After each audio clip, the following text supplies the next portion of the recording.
En línea con Dios, con Claudio Bustamante. Padre, al ver tu creación, mi alma te alaba. Que Dios les bendiga. Seguimos en lo que quedamos en el programa anterior, la segunda carta a los tesalonicenses. La segunda carta que escribe el apóstol Pablo a los tesalonicenses, específicamente el capítulo 2. ¿Sabe? Es interesante conocer que esta segunda carta se escribe para clarificar cosas que se habían expuesto en la primera carta que escribió el apóstol Pablo.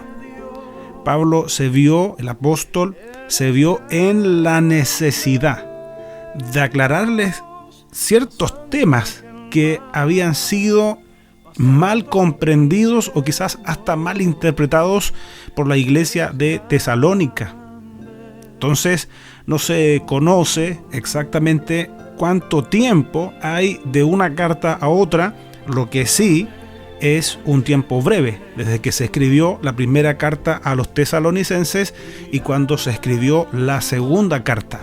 Pablo estuvo ahí en ese lugar, pero permaneció muy poquito tiempo. Se formó esa iglesia y por lo tanto el apóstol sentía esa necesidad de dirigir, de ayudar a los creyentes a que permanecieran firmes en la fe, como nosotros también lo debemos hacer. Por eso, para complementar cosas que habían sido expuestas en la primera carta, Pablo les escribe esta segunda carta y nosotros de aquí estamos viendo el capítulo 2, segunda carta a los tesalonicenses, capítulo 2. Así que si tiene su Biblia por ahí, le invito a que podamos juntos tener un tiempo y podamos meditar en la poderosa palabra del Señor.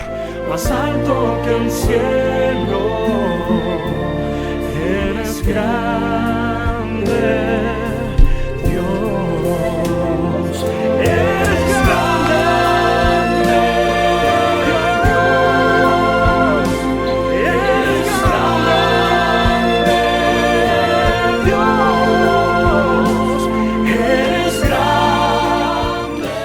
Es una carta breve, esta segunda carta a los tesalonicenses. Si usted tiene la posibilidad, en el capítulo 1, Pablo destaca varias cosas, cualidades que habían dentro de esta iglesia, una iglesia que estaba siendo perseguida, pero una iglesia que estaba un poco confundida, especialmente porque ellos, debido a la predicación del apóstol en cuanto al regreso de Jesús, a su venida, ellos comprendieron que iba a ser ahí inmediatamente, prácticamente.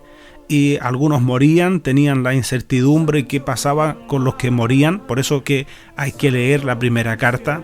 Tenían la incertidumbre qué pasaba con esa persecución, una fuerte persecución. Por eso, y con amor, el apóstol Pablo les escribe a los creyentes esta carta que también es para nosotros. Varias cualidades que hay que destacar en esta congregación, en la iglesia, como lo señala el capítulo 1. Antes de que volvamos al capítulo 2, permítame leer, por ejemplo, parte de lo que el capítulo 1, voy a leer el versículo 3 en adelante. Dice: debemos siempre dar gracias a Dios por vosotros, hermanos, como es digno, por cuanto vuestra fe va creciendo. ¿Ve? Cualidades que el apóstol destaca en la iglesia. Dice: y el amor de todos y cada uno de vosotros abundara con los demás. Cualidades importantes. Dice: tanto que nosotros mismos nos gloriamos de vosotros en las iglesias de Dios, por vuestra paciencia y fe en todas vuestras persecuciones y tribulaciones que soportáis. ¿Ve? Ahí como que esta carta nos da a conocer un poco más del contexto de lo que está enfrentando la iglesia ahí. Bueno, por eso que de ahí, de de lo que resulta de la primera carta y los efectos que tuvo la iglesia, Pablo, como les decía, se ve en la necesidad de escribir esta segunda carta para clarificar cosas. Por eso que este capítulo 2 son solamente 3 capítulos. Esta carta es una carta breve y, como le hemos dicho en otras ocasiones, la palabra o esta carta no se escribieron así por capítulos y versículos, sino que es una carta. Luego, muchos años más tarde, se subdividió seguramente para nosotros facilitarnos el estudio de la palabra del Señor. Y ahí llegamos, luego de esas primeras palabras, de esos reconocimientos que hace el apóstol a la iglesia, llegamos a esto que podríamos decir que prácticamente viene siendo lo medular de esta segunda carta que se escribe a los tesalonicenses, para clarificarles temas.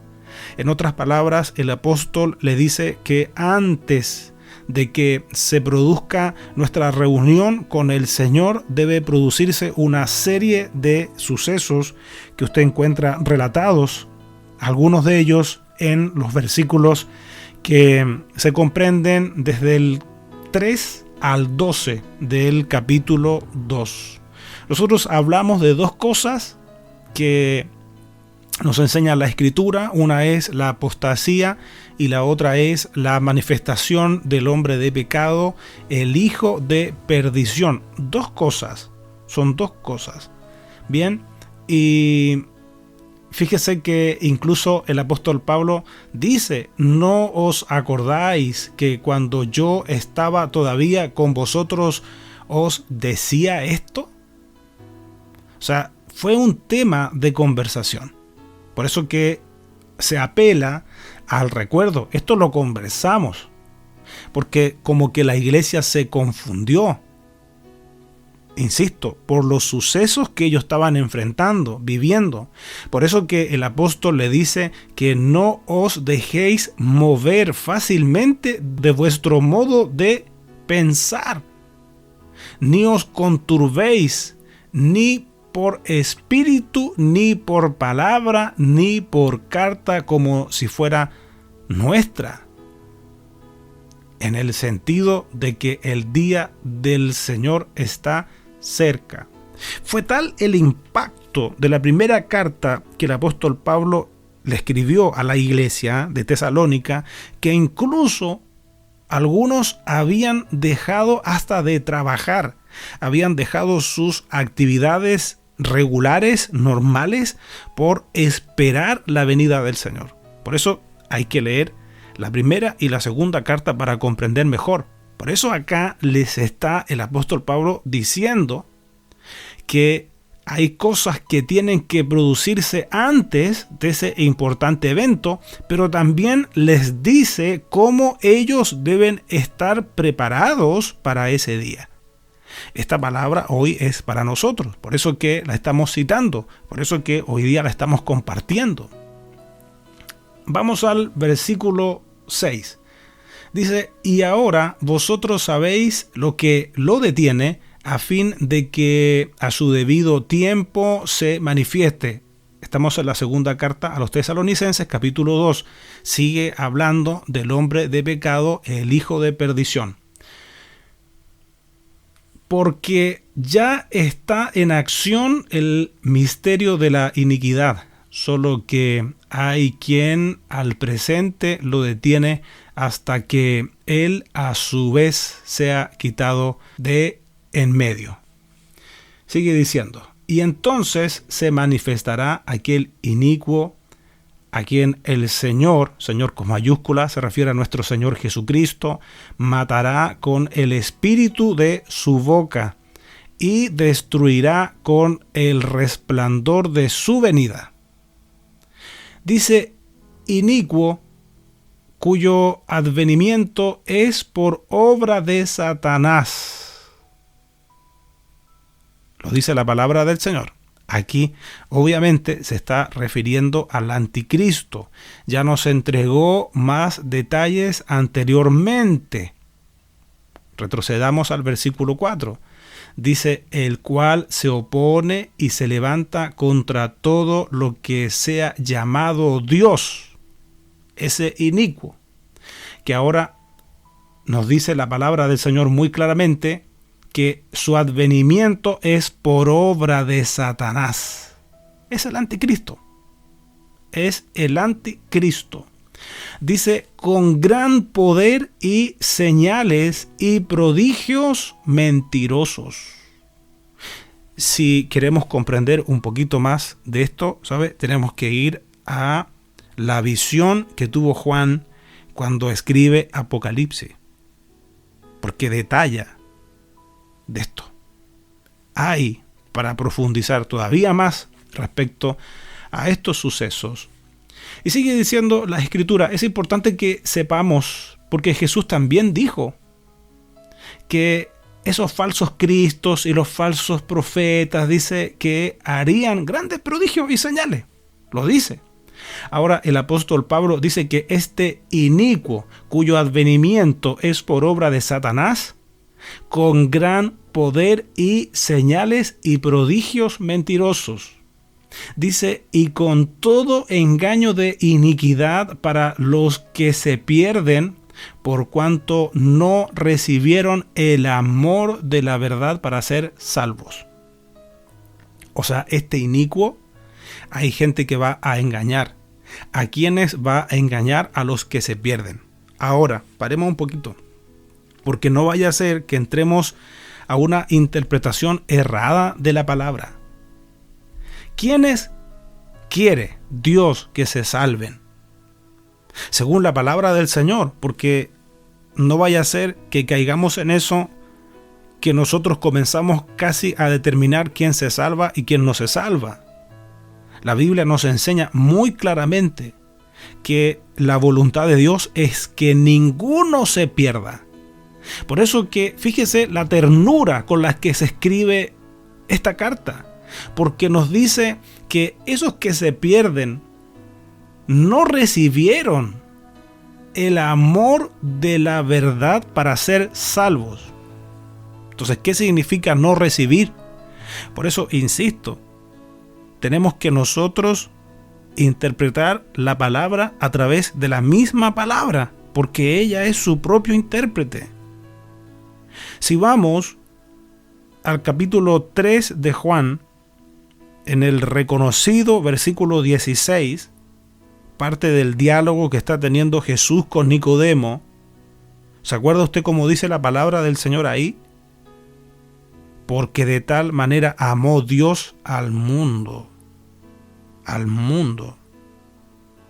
O sea, el regalo se dio una vez y para todo el mundo. ¿Se acuerda cómo sigue? Porque de tal manera amó Dios al mundo. Un versículo muy reconocido de la palabra del Señor, que yo creo que la mayoría de nosotros los creyentes lo sabemos de memoria.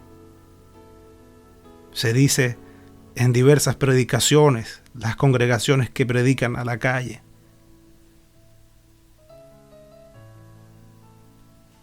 Dice la Escritura, porque de tal manera amó Dios al mundo, que ha dado a su Hijo unigénito, para que todo aquel que en Él cree no se pierda, mas tenga vida eterna.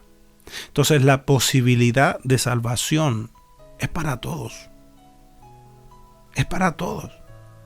Ahora, ¿cuál es la condición? Recibir. ¿Recibir a quién? Recibir a Jesucristo. Por eso que, así como es importante ese versículo 16, escuche lo que dice el versículo 17 de Juan capítulo 3. Dice, porque no envió Dios a su Hijo al mundo para condenar al mundo. Dice la Escritura, y nosotros debemos basarnos en lo que dice la Escritura. Dice, sino para que el mundo sea salvo por él. Este es el deseo de Dios. Salvar al mundo. Salvar. Y si Cristo aún no ha venido, ¿sabe por qué es? porque Dios quiere que más personas se salven. Eso es. Mire lo que dice el versículo 18. Dice, el que en él cree no es condenado. La palabra no tiene contradicciones. El que en él cree no es condenado, pero el que no cree, aquí está el tema. ¿Se fija la diferencia? Aquí está, clarito en la palabra. El que en él cree no es condenado, pero el que no cree ya ha sido condenado porque no ha creído en el nombre del unigénito Hijo de Dios. Gracias al Señor que nos permite hacer este alcance, porque de esto hay confusión. En esto incluso hay algunas doctrinas que como que casi señalan de que hay gente que nació para perderse. Vuelvo a decir, tenemos que ir a la palabra del Señor. No se contradice. Por eso que en esta carta, particularmente el versículo que estábamos leyendo hace un momento de la segunda carta a los Tesalonicenses, capítulo 2, la última parte del versículo 10 nos dice claramente que esos que son engañados por ese inicuo no han recibido. O sea, si lo queremos decir de otra forma, rechazaron el amor de la verdad para ser salvos. Y ahí también comprendemos el libre albedrío. Yo insisto, es importante que usted lo sepa y que lo tengamos muy en claro. Dios quiere salvar al mundo. Si la Biblia dice que Dios es amor, Él es, no es que tiene, Él es su esencia. Dios quiere salvar, por eso pagó el precio. Es demasiado importante para Dios salvar al mundo que envió a Jesucristo. Dios quiere que la gente se salve. Dios quiere que la gente venga a Él. Por eso pagó ese precio. Por eso la Escritura nos dice el valor, el sentido que tiene un alma para Dios. Para Dios. Y si usted quiere conocer un poquito más a fondo, es cosa que vaya y recorra lo que dice el capítulo 15 de Lucas, cuando la Biblia nos enseña del hijo pródigo. Ahí está, porque mi hijo muerto era y ha revivido, se había perdido y es hallado. Ese padre representa a Dios. Dios quiere que la gente se salve. Sigamos en nuestro texto. Y si usted nos está escuchando y usted no ha recibido a Jesús como su Salvador, no espere más tiempo. Ábrale hoy mismo su corazón a nuestro Señor Jesucristo. Hágalo el Señor de su vida. Él es el único que lo puede rescatar de lo que viene para el mundo. El único. Por eso, acuda al Señor. Confiesa a Jesús como su único y suficiente Salvador. Busque a Dios en realidad, de verdad, de corazón, para que usted también se salve de lo terrible. Porque es así, la Biblia dice, nos enseña que viene para el mundo. Sigamos. Sigue diciendo, por esto Dios les envía un poder engañoso para que crean la mentira. Aquí hay que saber interpretar esto. La Biblia dice, por esto Dios les envía un poder engañoso. ¿Sabe? Por eso Dios permite que eso ocurra. Dios va a permitir eso, lo dice su palabra.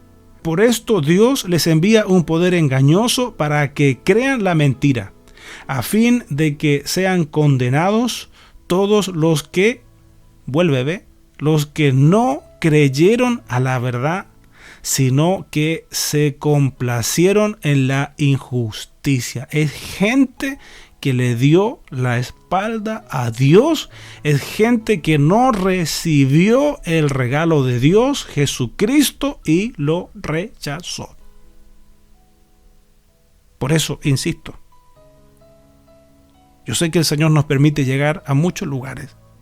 Y a lo mejor usted está escuchando, se encontró con esta radio, se encontró con este audio, no lo sé. y usted nunca ha hecho a Jesús su Salvador. Y usted digo, bueno, ¿cómo lo hago? ¿Cómo lo hago?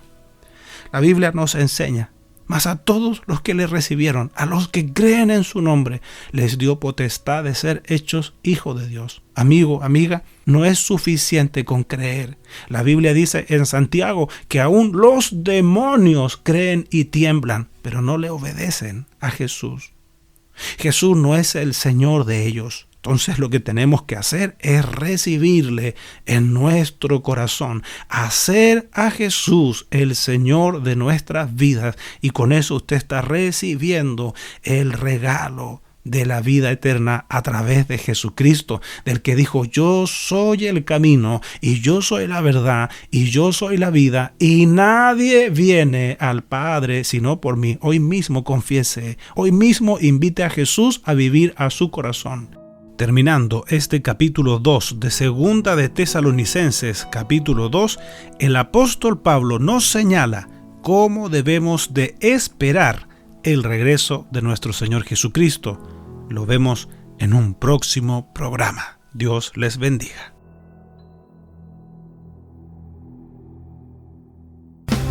Esperamos que este mensaje haya sido de bendición para tu vida, y si lo fue, te invitamos a que estudies la forma de apoyar nuestro ministerio. Desde ya contamos con tus oraciones. Para comunicarte con nosotros, lo puedes hacer desde cualquier parte del mundo a nuestro WhatsApp más 549-2604-2042-82 o a nuestro correo electrónico en lineaministerios@yahoo.com.ar.